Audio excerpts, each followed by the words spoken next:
BRS పార్టీలో ఏం జరుగుతోంది?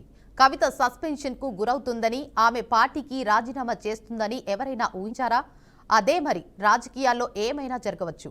అన్న చెల్లి, తండ్రి కూతురు బంధుత్వాలు అన్నీ కలిసి వచ్చేంతవరకే. రాజకీయాల్లో బంధుత్వాలు ఉండవు. ప్రేమలు, మాటలు అన్నీ పైపైన నటనే.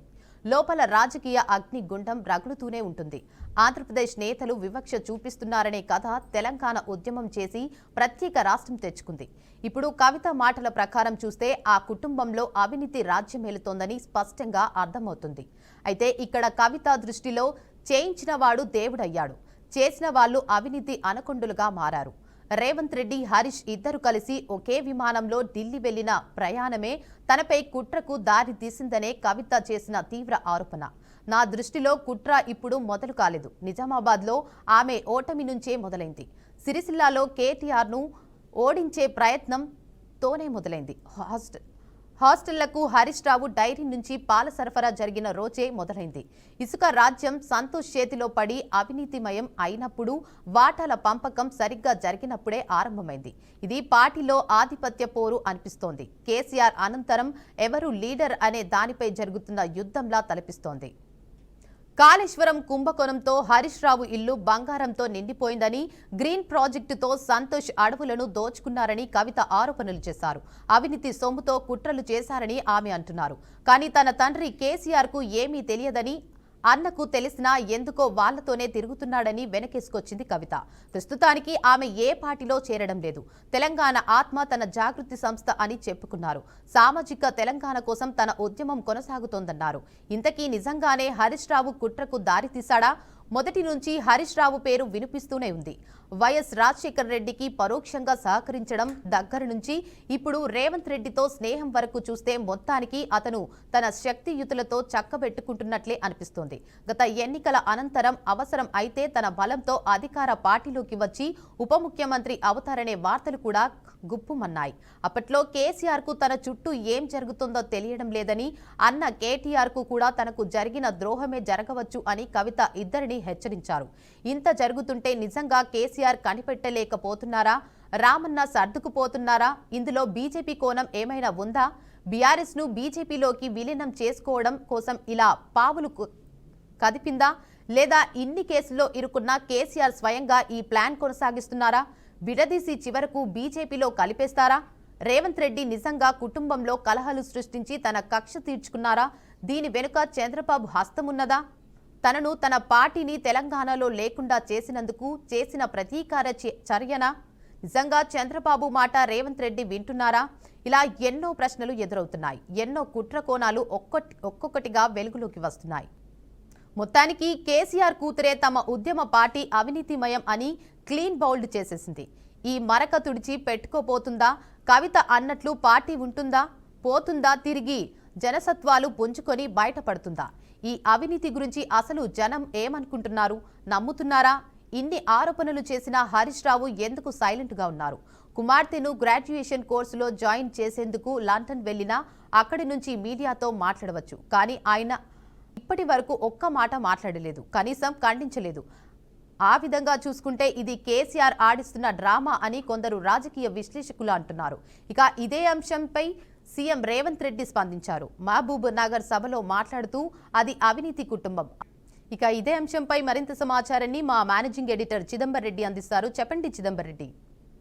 చూస్తున్నాం ఏదైతే కవిత చేసిన వ్యాఖ్యల వెనక ఎవరున్నారు, లేదా కవిత వ్యాఖ్యల వెనక ఆమె ఎలాంటి ఆలోచన విధానంతో ముందుకు వెళ్తుంది, అంతేకాకుండా అసలు బీఆర్ఎస్ పార్టీ అనేది ఉంటుందా, అందరూ భావిస్తున్నట్టుగా లేకపోతే కొంతమంది ప్రచారం చేస్తున్నట్టుగా అది బీజేపీలో విలీనం అవుతుందా, లేకపోతే కాంగ్రెస్తో కలిసి రేపొద్దున బీజేపీ పార్టీకి వ్యతిరేకంగా పనిచేస్తుంది, ఇలాంటి చాలా ప్రశ్నలు అయితే ఉన్నాయి. ఆ ప్రశ్నలన్నిటికీ సమాధానం వెతికే ప్రయత్నం అయితే చేద్దాం. అందులో ముఖ్యంగా మొదటి పాయింట్ చూస్తే మాత్రం బీఆర్ఎస్ పార్టీని నిజంగానే ఎవరైనా సరే అంతర్ధానం చేసే అవకాశం ఉందా, లేకపోతే దాన్ని పూర్తిగా జవసత్వాలు లేకుండా దాన్ని జీవోత్సమంగా మార్చే అవకాశం ఉందా అన్న ఒక ప్రశ్నకు సమాధానం చెప్తే మాత్రం అది ఖచ్చితంగా కాదని చెప్పాలి. ఎందుకంటే పార్టీ మొదలైన మొదటి సంవత్సరం నుంచి దీనిపైన కుట్రలు కొనసాగుతున్నాయన్నది ప్రతి ఒక్కరికి తెలిసిన అంశమే. అందులో 2001 నుంచి 2004 పరిణామ క్రమం చూసినా సరే 2004లో ఒక్కసారిగా ఏదైతే తెలంగాణ ఇవ్వడానికి మేము సిద్ధంగా ఉన్నాము అని ప్రకటించిన కాంగ్రెస్ పార్టీతో కలిసి ఎన్నికలకు వెళ్ళడం, ఎన్నికలకు వెళ్ళిన తర్వాత గెలవడం కానివ్వండి, ఆ తర్వాత పరిణామ క్రమంలో బీఆర్ఎస్ పార్టీ గెలిచిన సీట్లలో నుంచి 3/4 మందిని కాంగ్రెస్ పార్టీకి సంబంధించిన అనుబంధ సభ్యులుగా పెట్టుకొని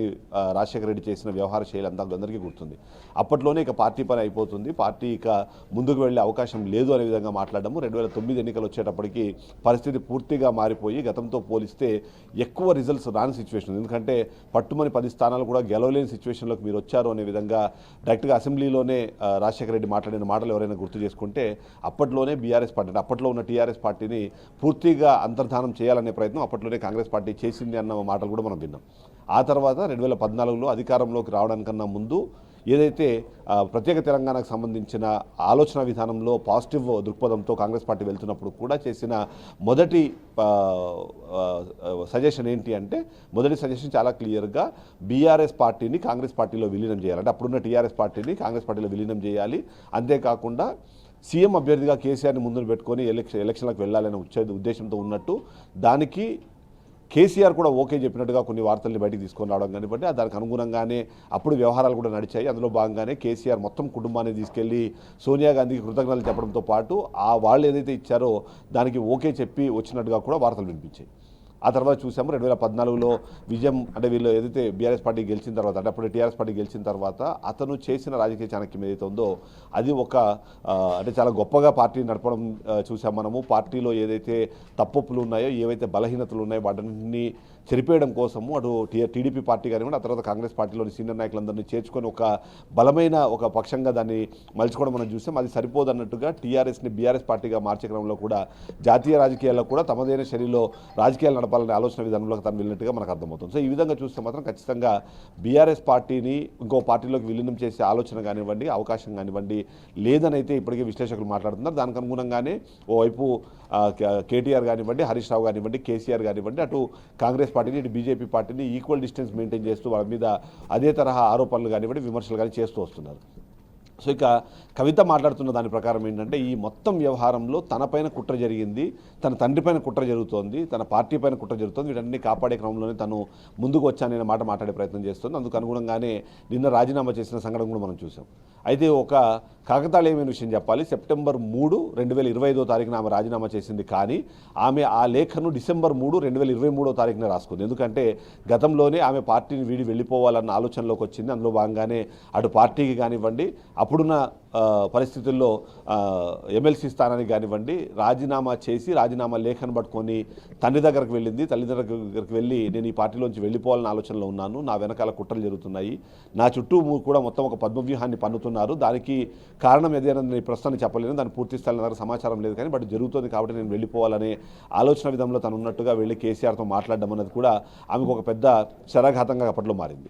ఆ తర్వాత తండ్రి బుజ్జగించడము, కొద్ది రోజులు టైం తీసుకోమని చెప్పడము, ఆ తర్వాత జరిగిన పరిణామాలు, ఆమె అరెస్టు, ఆ తర్వాత జరిగిన సిచ్యువేషన్స్ అన్ని మనం చూస్తూ వచ్చాము. ఆ పరిస్థితుల కారణం నుంచి బయటకు వచ్చిన తర్వాత ఆమె వెనకాల అసలు ఏం కుట్ర జరుగుతుంది అనే విషయానికి సంబంధించి పూర్తి స్థాయిలో ఆమె క్లారిటీ వచ్చినట్టుగా చెప్తూ వస్తుంది. కానీ ఈ కుట్ర అన్నది కేవలము అధికారం వెళ్ళిన తర్వాత కాదు, అధికారంలో ఉన్నప్పుడు కూడా జరిగింది. ఎందుకంటే మొదట్లో కూడా ఆమెని అసెంబ్లీకి తీసుకొని రావాలి, ఎలా అయితే కొడుకుకి అల్లుడికి ఒక మంత్రి పదవి ఇచ్చారు అలాగే కూతురు కూడా ఒక మంత్రి పదవి ఇస్తారు అనే విషయం కూడా స్టార్టింగ్లో డిస్కషన్ జరిగింది. కానీ ఆమెను జాతీయ రాజకీయాల వైపు పంపించే ప్రయత్నంలో ఉన్నాం. అందులో భాగంగానే ఆమెకి నిజామాబాద్ ఎంపీ ఇచ్చామని చెప్పారు. కానీ ఎంపీలో స్థానంలో ఆమె పార్లమెంటు నియోజకవర్గాలు ఎలాంటి అభివృద్ధి జరగలేదు అనే దానికి చాలా ఎగ్జాంపుల్స్ కనిపిస్తాయి. అందులో భాగంగానే ఆ తర్వాత పరిణామక్రమంలో కూడా అక్కడ నుంచి ఎమ్మెల్సీగా జీవన్ రెడ్డి గెలవడం అన్నది కూడా ఒక ఎగ్జాంపుల్గా అక్కడ చెప్తుంటారు. ఎందుకంటే నిజామాబాద్లో నిజంగానే నిజమైన అభివృద్ధి అక్కడ జరుగుంటే జీవన్ రెడ్డి అక్కడ గెలవకూడదు. అలానే జీవన్ రెడ్డి గెలవడానికి కారణం ఏంటంటే నిజామాబాద్లో అనుకున్నంత అభివృద్ధి జరగలేదు అన్నది. ఆ తర్వాత పరిణామక్రమంలో కేసీఆర్ ఓడిపోయిన నియోజకవర్గం కూడా నిజామాబాద్ పరిధిలో ఉండడం చూస్తుంటే మాత్రం అంటే అక్కడ పూర్తి స్థాయిలో వాళ్ళకి వ్యతిరేకత వచ్చేలాగా వర్కౌట్ అయ్యింది అన్నది.